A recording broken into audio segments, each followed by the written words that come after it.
Hola, bona tarda, soc Guillem Alsina des del Mobile World Congress de Barcelona del 2014. Concretament estem a l'estand d'Ericsson, un estand que, com podeu veure al meu darrere, és senzillament espectacular.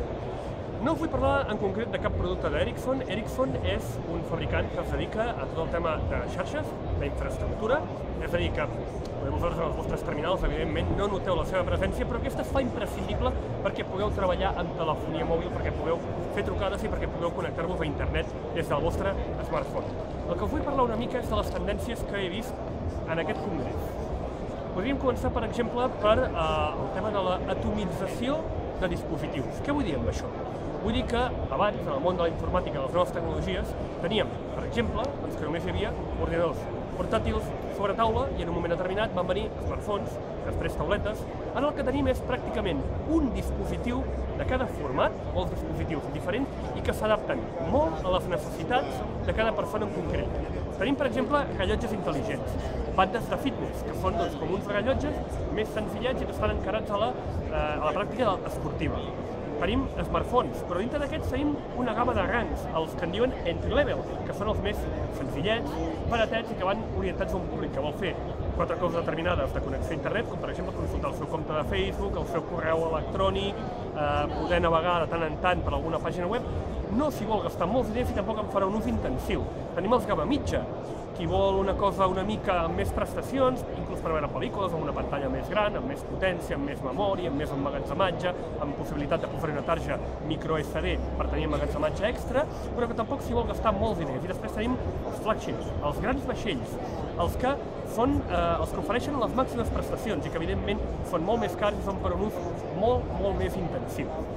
Què més tenim? Doncs, per exemple, el que abans eren ordinadors, ara s'han convertit en una miriada de diversos formats, ja deixant de banda els gairebé extints netbooks, que poden ser, per exemple, ultrabooks, que són portàtils molt lleugers i en un format molt prim. Tenim tablets convertibles, tenim tauletes tàctils petites, una mica més grans, encara una mica més grans.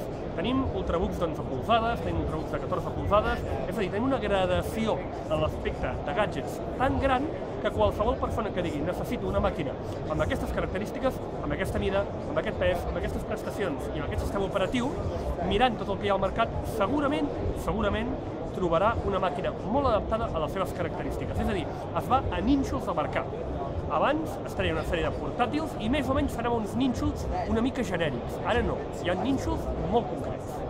Què més hem pogut veure en aquest Mobile World Congress? Per exemple, tenim que s'han filtrat molts rumors abans de la fira. Pràcticament podem dir que els periodistes veníem amb la feina feta de casa.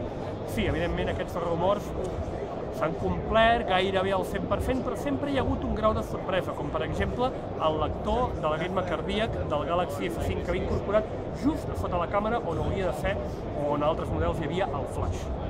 Bé, evidentment les companyies es guarden sempre un as a la màniga, però gairebé estic segur, per la certa propietat, de dir que aquestes filtracions, moltes d'elles, si més no, poden venir interessadament des de les companyies. Interessadament, entengueu-me, quan dic això es pot interpretar per mala fe.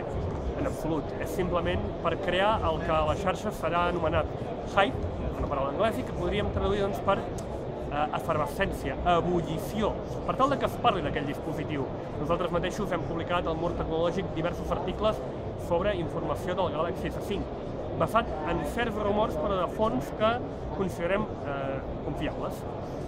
Clar, això evidentment ha beneficiat Samsung, els rumors de Nokia han beneficiat Nokia i qualsevol empresa que s'hagi vist envoltada de rumors l'ha beneficiat en certa mesura per aquest Mobile World Congress. De qui no hem sentit rumors? Per exemple, d'HTC. Atenció mediàtica que ha rebut HTC en aquest congrés. No tanta com Samsung o Nokia, que han estat les principals. Què més puc dir del Mobile World Congress? Doncs bé, sincerament, ha estat un congrés molt reeixit, com cada any a Barcelona. Ha estat un congrés en el que també s'ha vist marcadament una tendència cap a la salut, l'e-health o l'em-health, és a dir, la salut mòbil o la salut electrònica, no res que no hagin vist en anys anteriors, però que enguany hi hem vist una continuïtat. Per exemple, el mateix Samsung Galaxy S5 i els mateixos rellotges intel·ligents de Samsung són dispositius que van molt encarats en aquesta salut digital i en aquesta salut mòbil. Llavors, doncs, evidentment és una tendència que, venint ja d'anys anteriors, veiem que té continuïtat i probablement es mostrarà en el futur.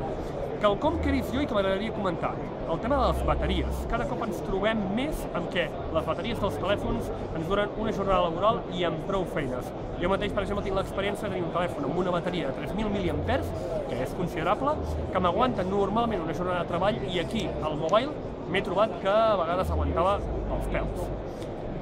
Molts dels regals que ens han fet a premsa i els passavolants de la fira, les persones que venien, han estat carregadors per al mòbil, significatiu.